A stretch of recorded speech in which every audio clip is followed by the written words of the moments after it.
இந்தியாவின் மத்திய பிரதேசத்தில் மொபைல் போன் வாங்கித் தருவதாக கூறி தன் மனைவியையும் மகனையும் அழைத்துச் சென்ற ஒருவர் மனைவியை கொடூரமாக கொலை செய்ததுடன் தன் குழந்தையையும் தவிக்க விட்டு தப்பியோடியுள்ளார்.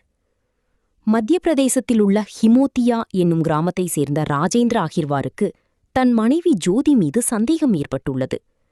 ஆகவே அவரை தீர்த்து கட்ட முடிவு செய்த அகிர்வார் மனைவியையும் தனது 2 வயது மகனையும் மொபைல் போன் வாங்கித் தருவதாக கூறி அழைத்துச் சென்றுள்ளார். ஆனால் கடைக்குச் செல்வதற்கு பதிலாக மரங்கள் அடர்ந்த வனப்பகுதி ஒன்றிற்குச் சென்ற அகிர்வார் அங்கு வைத்து ஜோதியை தலையில் கல்லால் அடித்துக் கொன்றுள்ளார். அடுத்து நடந்தது அதைவிட கொடுமை. மனைவியை கொன்று போட்டுவிட்டு தன் 2 வயது குழந்தையை அங்கேயே விட்டுவிட்டு அங்கிருந்து ஓட்டம் பிடித்துள்ளார் அகிர்வார்.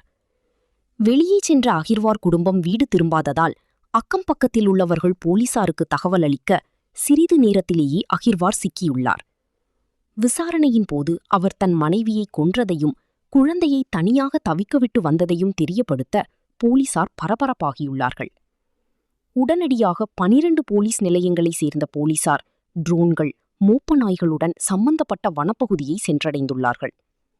ஜோதியின் உடல் மீட்கப்பட்டு மருத்துவமனைக்கு அனுப்பப்பட்ட நிலையில் குழந்தையை தேடும் பணி தொடர 10 மணி நேரத்துக்குப் பிறகு புதர் ஒன்றின் அருகே பசி, தாகத்துடன் தனிமையில் நடுநடுங்கிக் கொண்டிருந்த குழந்தையை கண்டுபிடித்துள்ளார்கள் போலீசார். உடனடியாக அவனுக்கு தண்ணீர் கொடுக்கப்பட்டு மருத்துவமனைக்கு கொண்டு செல்லப்பட்டுள்ளான் அந்த குழந்தை. அகிர்வார் மீது கொலை வழக்கு பதிவு செய்து விசாரணை மேற்கொண்டு வருகிறார்கள் போலீசார்.